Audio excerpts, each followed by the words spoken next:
සුබම සුබ දවසක් කියලා ඔයාලම පිළිගන්නවා මගේ නාලිකාවට. මම අද අරන් ඔයාලට ගොඩක් අය කියලා තිබ්බා මාර්තු මාසේ රුපියල් 20000කින් ඔයාගේ අත්සසුම වැඩි වෙනවා කියලා. හරි මම ඒකට පිළිතුරක් අරගෙන තමයි ආවේ.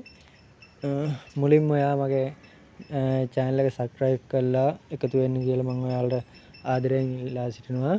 like කරන්න, like එකක් දාන්න, comment එකක් දාන්න. අනිවාර්යෙන් ඔයාලට දිගටම මේ වගේ වීඩියෝ බලා ගන්න පුළුවන්. ඒ නිසා notification එක ගෙන්න ගන්න. මම වීඩියෝ එකක් දාපු ගමන්ම ඔයා bell icon එකත් touch කරලා ඒ දාලා තියාගන්න. ඔයාට එතකොට මම වීඩියෝ එකක් දාපු ගමන් ඔයාට notification එක එනවා. අපි යන් අද වීඩියෝ එකට මෙහෙම ගොඩක් අය දාලා තිබ්බා අස්සසුම මාර්තු මාසේ ඉඳන් රුපියල් 20000කින් වැඩි වෙනවා කියලා. ඒක බොරු කතාවක්. ඔයාලා බොරු වලට අහු වෙන්න එපා. සාමාන්‍යයෙන් වැඩි වෙන්නේ දැන් ගෙදර පවුලේ 5 දෙනෙක් වගේ හිටියොත් සාමාන්‍යයෙන් ඔයාට දැනට රුපියල් 5000ක් හම්බ වෙනවා නම් ඒක ගොඩක් දුරට ඔයාට ඒක වැඩි වෙයි සාමාන්‍ය රුපියල් 10000ක් වෙයි. ඒ කියන්නේ දැන් හම්බ වෙන 5000යි ඒකට තව 5000ක් වගේ වැඩි වෙයි. නැත්තිම වුණොත් සාමාන්‍යයෙන් 5000ක් හම්බ වෙනවා නම් 2500ක් වගේ හම්බ වෙයි. ඒ වගේ තමයි වැඩි වෙන්නේ. 20000ක් වැඩි වෙනවා කියන්නේ බොරු කතාවක්. ඒවට ඔයාලා රැවටෙන්න එපා. අනිත් කතාව ගොඩක්ම වැඩි වෙන්නේ පළමු අදියරේ කට්ටියගේ 130ක් 40ක් වගේ අයගේ ගොඩක්ම වැඩි වෙනවා.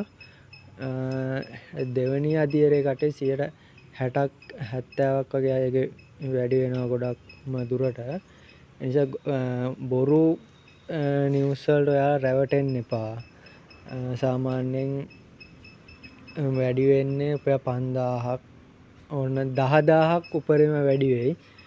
සාමාන්‍ය 5000ක් හම්බ වෙන කෙනෙකුට ඕන රුපියල් 10000ක් වගේ කින් වැඩි වෙයි. ඒ කියන්නේ 5000ක් හම්බුනොත් රුපියල් 15000ක් වගේ හම්බ වෙන්න පුළුවන්. ඒ නිසා මේ ගොඩක්ම ඔය බොරු නිවුස් වල රැවටෙන්න එපා. මේ මගේ නාලිකාව මම ගේන්නේ සත්‍ය තොරතුරු ගේන්නේ. ඒ නිසා ඔයාලා මේ නාලිකාවත් එක්ක එකතු වෙලා ඉන්න. ඔයාලට දිගටම මේ වගේ වීඩියෝ මම ගේනවා. ඒ නිසා ඔයාලා මේ නාලිකාව එක්ක එකතු වෙලා ඉන්න. ඔයාලා ගැටලුවක් තියෙනම් අනිවාර්යෙන් කමෙන්ට් එකකින් දාගෙන යන්න. මම ඒකට පිළිතුරු සපයන්නම්. අනිවාර්යෙන්ම සුබ දවසක් කියන අද වීඩියෝ එක මම මෙතනින් අවසන් කරනවා. සුබ දවසක් කියනවා. ගැටලුවක් තියෙනම් ඔයාලා කමෙන්ට් එකකින් මේ දක්වගෙන යන්න. මම මේක පැහැදිලි කරන්නම්. ඔයාව කන්ටැක්ට් කරගෙන හරි පැහැදිලි කරන්නම් මම ඒක.